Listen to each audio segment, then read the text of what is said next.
Alrighty, chat. So, Varus, brand new champion, being revealed today. Let's go and just take a peek at what the boy does. Varus is a 4-mana 3/4 Darken with quick attack.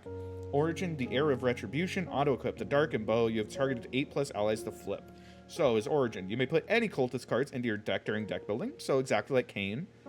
So, you know, all the good Cultist cards like Momentous Choice, the Predict 1-drop. There's all sorts of stuff, right?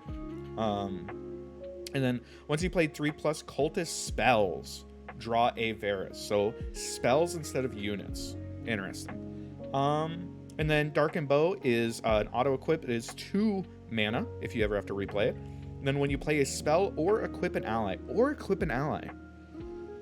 play a spell or equip an ally, give me +1, +0, max +5 until the next time a Varus strikes. This is actually like really cool. I like the idea of like, you know, it's like a temporary buff that goes away when you strike. It's actually really dope. And it's also like very flavorful because if you haven't played Varus before in League of Legends, you know, he has a massive bow and he like charges up this massive fucking arrow and then lets it go. So it is kind of like building up like this massive attack and letting it go. So it's actually dope. It's actually dope as hell. So he levels up by having targeted 8+ allies. So this is, you know, it's just targeting 8 allies, except like We Stand Together counts for like 2 procs, which is interesting. It's hard to say how quickly he'll flip. It's the kind of thing that you can't really tell until you actually play him, right? It's very similar to like Kai'Sa, where we couldn't tell how quickly we were like flipping Kai'Sa. So yeah. And then Varus, when he does flip, has quick attack, overwhelm, which are pretty good keywords as it turns out. And then the Darken Bow activates twice as a max of +10, +0, which is a lot. That is definitely a lot. Yeah, I mean, Flip Varus is definitely going to like show a ton of damage, especially since as we go through here, you're gonna see a lot of spells like double themselves.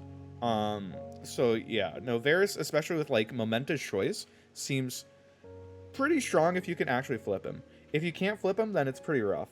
But yeah, it's 8 different allies based on the gameplay video. I don't think that that's true. I don't think it's 8 different allies. And if you have a link to the video, I can take a look. But I'd be very surprised. And then yeah, Varus' Chain of Corruption is his champion spell. And that is going to be target allies 8+ times. No, so it's worded the way it is so that stuff that double targets like battle bonds, or like we stand together, counts for twice, right? Yeah. But yeah, if it's 8 different allies and Varus is dead on arrival, yeah, there's no shot it's 8 different allies. There's no shot it's 8 different allies. No fucking way. So anyway, his champ spell is give an enemy vulnerable and give an ally +1 attack this round. So it's like, and then create a fleeting copy. So it's like Renekton's champ spell, except only 1 attack instead of 2, but you can play it multiple times per turn. Which, as it turns out, is really valuable with Varus' Darken Bow.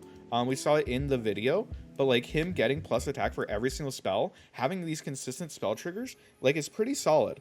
And keep in mind, this is a Runeterra champion spell, so it is not main deckable. This is only available when you already have Varus on board, so keep that in mind. It looks kind of bad, but you know that Varus is on board, you're always getting the Darken Bow value, so it's not that bad. But yeah. Auction Landmark with a body, kind of, except Auction Landmark will just like tick down naturally, and like extra hits with Auction like tick it down and as like a 3-drop. But yeah, either way, I think that Varus is really cool and really interesting, and I'm definitely excited to try him out. If he flips, if we're like consistently flipping him by like turn 6, he could be really strong. But yeah, okay. Blooming Cultist, 3 mana, 3/2 with a tune. Once you've equipped an ally this game, grant me elusive. 3 mana, 3/2 with a tune. Once you've equipped an ally this game, grant me elusive. How good is this card? So, Mirai Songstress is a Bilgewater 2 mana, 3/2 that has a tune if you played a spell this turn. Well, you have to like play a spell and then she comes out. which is pretty interesting. Having a tune in Bandle's pretty nice. But yeah, it's hard to say. 39 seconds.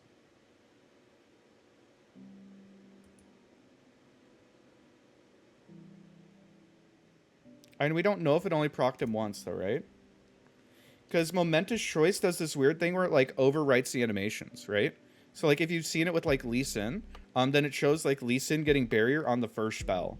Yeah, like we don't know if this procced once or twice at all. Like we just don't know, right? Just because this thing only popped up once doesn't mean that he's only getting procced once. Because once again, Momentous Choice, like it like overwrites the animations. It looks really funny. Right, it doesn't have a tune. I know, but it costs 2 mana, right? And this card also costs 2 mana because it has a tune. But yeah. Yeah, it's hard to say. This card might be okay. 3-2 elusive is like pretty okay, but like you already have to have an equip. The Bandle City equip sucks. So it's a cultist card though, so it can get thrown into like any of these decks. It probably sees play. It's probably good in like the Kane Zoe type of decks. The ones that were like trying to abuse elusives with equip units. So this card might actually be good in that. That'd be kind of cool. That'd be kind of cool. But yeah. Proc twice. The other Momentous was defense. No, they're saying for level up. Lambs too. But yeah. Isn't the Bandle equip same as the Targon equip? I'm thinking of the actual equipment. The main deckable equipment, chat. The main deckable equipment. But yeah, I think that like in those types of decks, this card could be pretty solid. But yeah, the Sud Surge, 4 mana, burst speed. Once you've equipped an ally this game, I cost 2 less. Grow an ally to 5/5 this round. So this is like a stress defense or a Purple Berry Shake, but like on steroids. I think this card's like really good. I think this card's like really good, especially because it's in Bandle City, which like historically doesn't have good protection, right? Like stress defense is like a meh card. Purple Berry Shake is like pretty bad.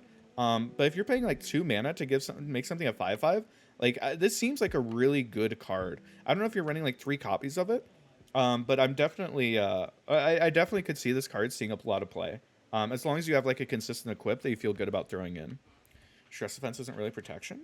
It's also used as stun. Well, I mean, I'm well aware of that metal, of course, but like I'm talking about specifically the protection that Bandle City has, right? Obviously, that's what I'm talking about. So I don't, I don't know what you mean, but yeah, it doesn't work the way you want with equipped units. It just grows it to a 5/5. It's not about using it on an equipped unit. It's about using it after you've equipped a unit, right? Bandle's You're being silly, Battle. I need you to know that. You're being silly. Boo Cultist is a 1 mana 2/2 cultist, so you can throw it into the cultist cards.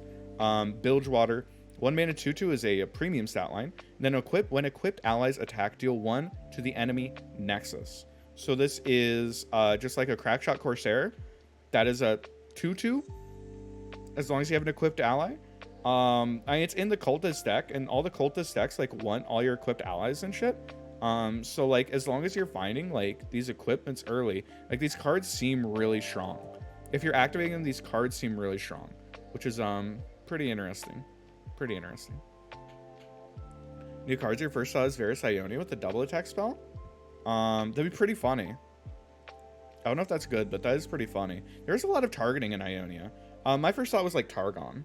But yeah. It's actually better than Butcher. I think Butcher's kind of dog shit, to be honest. Because Butcher, like, baits you into just, like, not playing your unit out. When a lot of times you should just play, like, your 1 mana 2/2 that, like, also pings. Like, this card seems pretty scary. If you have, like, equips that you, you know, consistently are activating this. But yeah, even as, like, a 1 mana 2/2, it's, like, solid. Unending Wave. 4 mana, burst speed. Varus Auction? Yeah, it can only be so bad, right? It can only be so bad.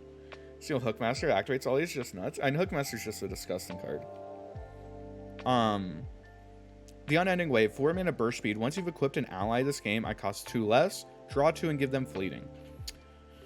Whew, so 2 mana, draw 2, give them fleeting is a very good card. It's not useful in every single Bilgewater deck, But if you're a build drawer deck that's like relatively low curve, you know, like a Nami deck, or if you're playing, you know, like in Pirates, like this card probably sees play in like Pirates types of decks, right? Because if you're drawn to like 2/1 drops, that seems pretty good. Um, I mean, it technically could play it in like a Twisted Fate deck. It kind of depends. Again, your deck would have to be like pretty low to the ground. But like 2 mana draw 2 and give them fleeting is just like a good card. This is just a really good card. Plus it's Cultist, which means you can play it in every single Cultist deck. God, Cultist. Cultist is the new Shurima, dude. Where like every fucking card is just seemingly really good. It just seems really good. And I mean, if you looked ahead, it's not getting much worse as we go. What's up, Zarntox? How's it going, buddy? TF decks don't exist anymore. And rotation isn't happening until next year, so like, you know. Okay. Lunari Cultist is a 2-mana 1/3. When I'm summoned or once you've equipped an ally this game, generate a gem or create a gem in hand. So this creates 2 gems. One is when it's summoned, and then one when you've equipped an ally this game. So if you've already equipped an ally, then when it comes down, it creates 2 gems.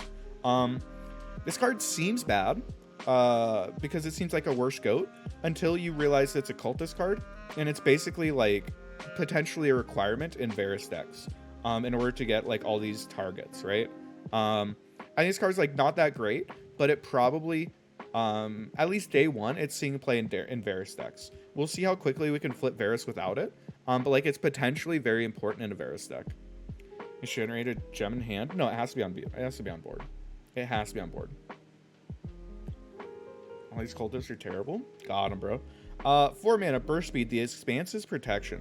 Once you've equipped an ally this game, I cost 2 less. Give an ally spell shield this round. Whew. Creates a gem after you equip. It creates 2 gems. You saw it in the video. It creates 2 gems. 1 on summon, and then 1 if you've equipped an ally. So it creates 2 gems. But yeah, 2 mana. 2 mana. Spell shield is pretty good. It's pretty good. There's been some discourse on Twitter where people are like, well, it says give instead of grant, so it's actually not that good, which I think is just wrong. Like most of the time when you're using spell shields, especially in like these types of decks, you know, whether it's Varus or whether it's Kayn, you're using it reactively, right? You're using it in reaction to a spell, or you're using it on a big turn to, you know, stop like a freeze or a mini morph. But yeah, this just seems like a very, very good card. Just 2 mana spell shield is just really good. It's gonna be really hard to interact, and it's gonna be really hard to justify running like any big spells if you aren't able to like pop the spell shield on the stack. Yeah, and this just seems like a very, very good card. It seems very good. Just Hourglass. It's kind of like Hourglass. It's kind of different because like it's more interactable than Hourglass, but also, you know, it keeps the unit out there. It doesn't like get locked away. So yeah, spell shield isn't that valuable anymore. I mean, tell that to Ionia. Like, if there was good spell shields in the game right now, do you think that people would be allowed to play, like, palm decks? I mean, yeah, I don't know. Icefield Archer. 5 mana, 5/5. Your equipped allies have Overwhelm. I mean, this is a cool card. This is a cool card because you're just giving Overwhelm to everything, right? Like, whether you're playing it with Jax, whether you're playing it with Ornn, it's a cool card. Realistically, I think this card probably isn't good.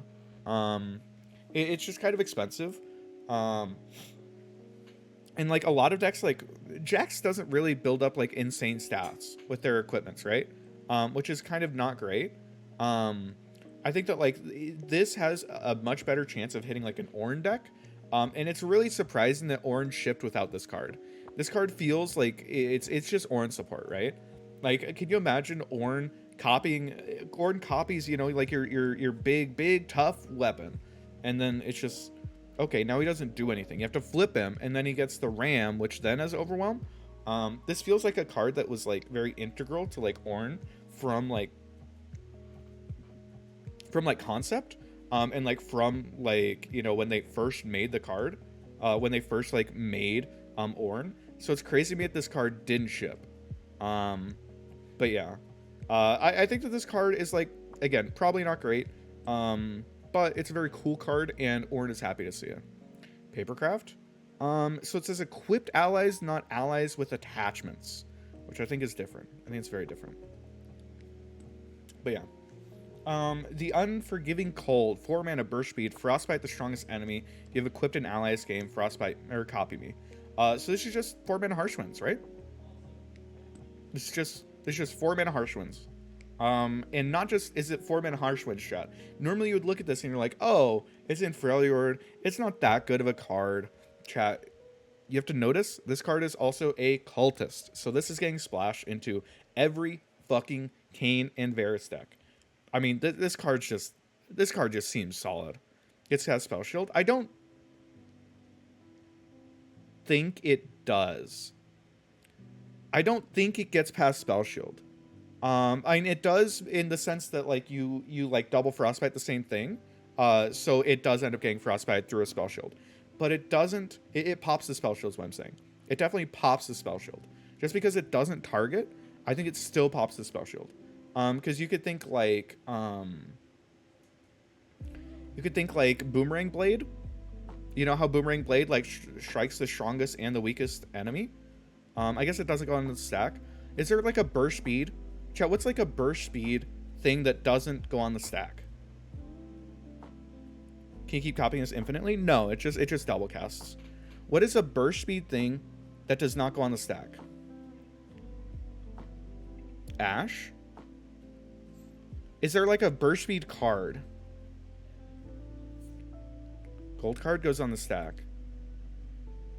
Is there a burst speed card, chat?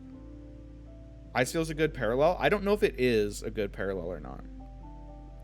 Just pop spell shield. I would assume it pops spell shield. Troll Chant? Troll Chant targets though. Is there a burst speed non-targeting card that doesn't go on the stack? Ash Spell goes on the stack. Shroom Predict targets. Spirit Fire? Spirit Fire. Ooh, Spirit Fire. Fucking true. Burst speed doesn't target. Hey, yeah, this thing pops spell shield. This thing definitely pops spell shield. This thing has to. This thing has to pop spell shield. There's no shot this thing doesn't pop spell shield. Fading Memories, but fading doesn't like actually affect the thing that's targeting, right? And it targets. But yeah. Okay. Yeah, no, this thing has to pop spell shield. It doesn't like just go through spell shield. It double freezes, so it kind of goes through spell shield, but like it definitely pops it. Spirit doesn't proc. Spirit definitely pops spell shield. Definitely does. But yeah. I think this card's really good. I think this card's like really good. I think that it's gonna get splashed into like every fucking cultist deck. And maybe it sees play in like timelines as well. But yeah, it's just a good card. And then 4 mana, 3/5 Cultist, Ambitious Cultist in P in Z. Once you've equipped an ally's game, create a new spell that costs 2 in hand. That costs 2 in hand. It says costs 0, so it's permanently discounted. One thing that I will say, yeah, Auction Landmark as well, yeah, which also pops spell shield. One thing I'll say is this card doesn't look that great, but I think it's gonna have high synergy with a certain Piltover and Zon champion that is going to be released this set.